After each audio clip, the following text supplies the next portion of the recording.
Right, right. Okay, thank you. Shoot. Yep. How you doing, Dr. Colley? I'm Mike Cabral, and a pretty just simple question. You said we have till August 8th to figure it's going to be a yes or no, and you mentioned about some of the alternate sites, closed schools in Fall River and New Bedford. In such a short time between August 8th and the beginning of school, are we going to be doing any kind of testing or anything with these schools in Fall River and New Bedford to make sure we're not putting kids from this site into another site, especially schools that have been closed for some time? Well, I'm going to give you the EPA answer, which is they're not making anybody go around and test all their schools. So is there a possibility? Maybe. I mean, you take a look at some of the schools in Fall River, and some of them were built before they invented PCBs. Now, could they have been part of the original stuff? I don't know. Could they have replaced windows and used materials? I don't know. And you know, again, we don't have a clear mandate to go test every building in the nation. We'd go bankrupt, I think. Okay, especially some of these buildings being closed, would they be able to be opened and maintained enough time to get kids to that school? That was part of what I mentioned about, you know, if we do decide we have to go that route, it is a challenge, both financial and logistic. So we'd have to clean here all the materials that we use in the school, because obviously you want to bring them wherever we go if we have to go somewhere else. So you have to clean the materials. Then you got to go clean that other site. Then you have to move the materials from here to there. Then you have to move the staff over there. And then you have to figure out how you're going to do the transportation every day. Like somebody mentioned, there may be one of the schools in New Bedford that may have room, and the first thing that somebody says, there's no parking. So yeah, the kids can be brought there, and where does the staff go? Or you go park 5, blocks that way and walk in the middle of the snow. I don't know. And one more question. Again, not judging the cities, but some of these schools in Fall River are security purposes and all that. Would these schools have the same, we're setting our kids through the same locked doors and stuff like that, just in case? I don't know. I haven't gone down that road that far. Okay. I do know they have a couple of schools on the south end. Again, they're small, so it would be splitting kids, and I don't know what the facilities look like. In terms of the locked doors, I don't imagine the schools weren't vacated that long ago, so I'm pretty sure they'll have locked doors and things like that. Whether they have the nice buzzer systems that we do or not, that's a whole different question. Maybe bang on the door real hard and somebody will come and open. Okay, thank you. And no, we're not mixing their kids with our kids. We're just going into empty buildings. Okay. Hi, Melissa Garcia. I have 2 daughters at the middle school. I have a concern with, I know you said some of the levels with PCBs were in the 900 area. One, how long does it take to get that high? How long were these kids contaminated already? Because it was in the air and they're in the whole school? Well, you got to remember, the EPA set the standards figuring 180 days in the same place for a whole year, 6.5 hours a day. That usually doesn't happen. Most of our kids move from room to room. They may be next door, they go to the gym, they go to the cafeteria. So even if they're in one of those rooms for a period, a day, for a whole year, the average would be they could be in a room with 900, and then the next 3-4 periods they spend it in a room that are under 100. So you average it out. But we don't know what the whole school's at because we haven't tested the whole school. No, so we don't. It could be the majority of the school is high. At this point, I would say when you take a sample and you randomize it across the building, you would probably have, my guess, plain odds, half the rooms above the threshold, half the rooms below. So half the time they're spending it in a high area, which could cause some of the side effects. It could, and if you have questions about, what the PCBs do, we have I experts. did look that up. Yeah, I okay. did my research with that because good. I've been in the industry, so I know that much with the green. Yep. My next question is, if hopefully it doesn't, but if it comes to where we're moving our students to other locations, We live in Westport for a reason. We want to make sure our kids are safe. It's not just the building itself, but it's the transportation. There's some areas where buildings have been closed in the city for violence in the area because it's not the greatest area. So my concern is if we get a school that's an older building and maybe the area around the building's not so great, whether it's in New Bedford or Fall River, are we looking into that when we make our decision? If it comes to that. I'm sure it would be one of the considerations. And I can't talk about New Bedford yet because they're supposed to be sending me more information via email. I do know a little bit more about the schools we would even consider in Fall River. There's a couple closer to where White's is, that area of Fall River. Okay. They're older buildings, and they closed them not because, from what they tell me, not because of violence or anything like that, but because they wanted to consolidate. One school's really tiny, like maybe 150 kids could fit in it. The other one was 350.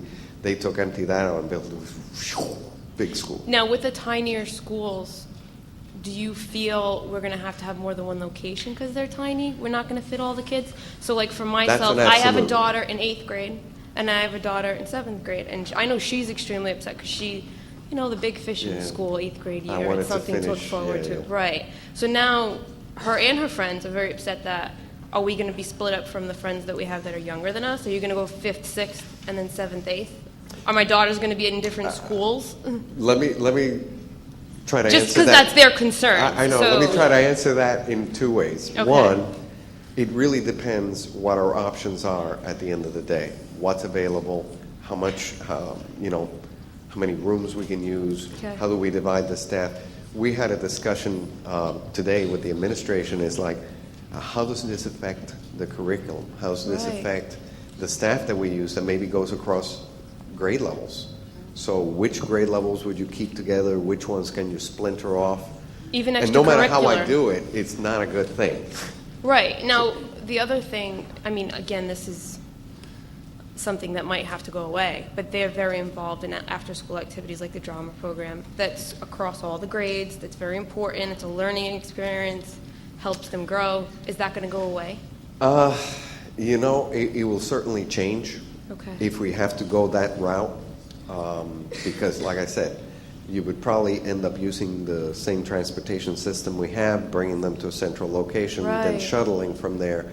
So you're going to lose time out of the whole, big which is a day major that we concern have. for them. Yep. So there may be some changes that we're going to have to live with for as long as, until we have a long-term solution. And you're saying, what is the end-all date that you're going to give us, or the companies can give you a final decision saying it's one thing or the other? Either the school can open part, and even if you do close off certain areas of the school, if it comes to that. My hope is we'll have those answers by the 8th. So it's all by the 8th, we'll know.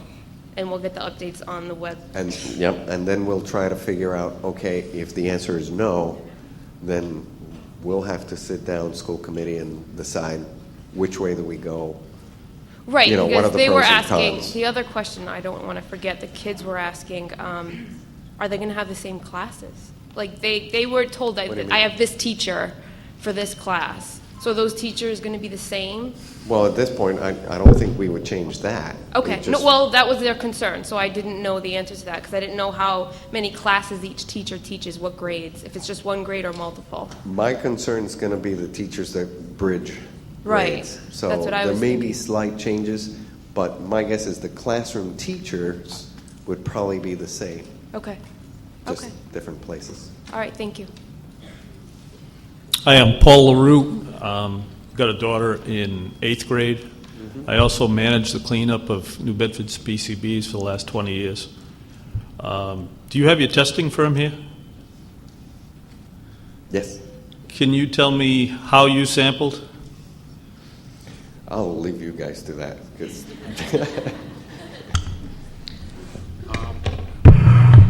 Can you hear me okay? Yep. We tested many different methods. The first thing we looked at is the source materials, which were bulk samples, which were collected. I'm more concerned with air. Okay, the air was tested TO10A homolog analysis for PCBs using sock set extraction. Okay. I would prefer Aerochlor or Congener versus Homolog, but can you Well, provide us? Go ahead. Homolog, Aerochlor is specific to the manufactured materials. Homolog actually looks at a group of chemicals, and the next test we can run, and the data has been prepped to run the Congener, which would be for the 209 specific PCBs, but based on the concentrations and discussions with EPA, that additional analysis at this point with the high concentrations we have would not make much difference at this point. Okay. Where are you getting your exposure limits from? The EPA's guidance concentrations that they published on their website in 2009. There's a lot of different exposure. There's the NIOSH, and EPA doesn't really post exposure limits. There's OSHA exposure limits. So that's one thing. When you were doing your homolog study, were these puff samples that you were taking? These were puff samples we took, How long did they run? approximately 4 hours, Okay, so at You- less than 5 liters per minute, for a total volume of about 980 liters. okay. Would you be able to publish on the website the results and locations of where the samples were taken? That would be something we defer to the superintendent. If that's information he wants to put out there as the actual lab results, we certainly could do that. Please. Thank you. Just to answer that last part, as we get information and we make sure that it's, some of this, and this is why I turned it over to them, I understand some of the science behind it, but not the details. Some of it is going to be, how much information we put out there that the general public would understand.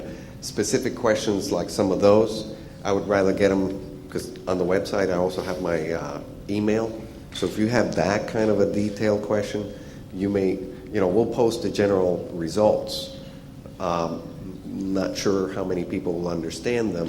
So if there's questions that are going beyond just the general stuff, then I'll, pass it on and then have them respond, just so we don't confuse everybody, because I saw a lot of heads going like, I don't get it.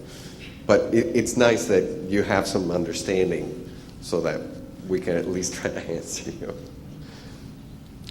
Hello, good evening, Dr. Colley in the panel. My name is Brenda Viveris, and I have a child, a son, going into the 8th grade, whom is 13 years old. My question would be more for the panel. In your expert opinion, would you feel that if we took the levels in which the classrooms that were tested and did an average, that maybe 50% were at that threshold, do you feel in your professional opinion that our children were at any risk for any of the byproducts of this?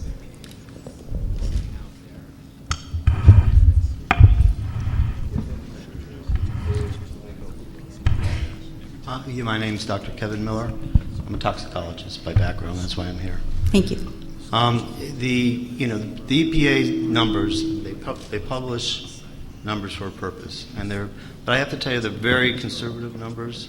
They you might have heard that they're a probable carcinogen. There isn't really any evidence to the fact that they do cause cancer in people at this point in time. They do in animal models. So what the EPA does, because there is some uncertainty to that, they put these uncertainty factors when they do these calculations. So those even at those guidance numbers, those are very conservative numbers.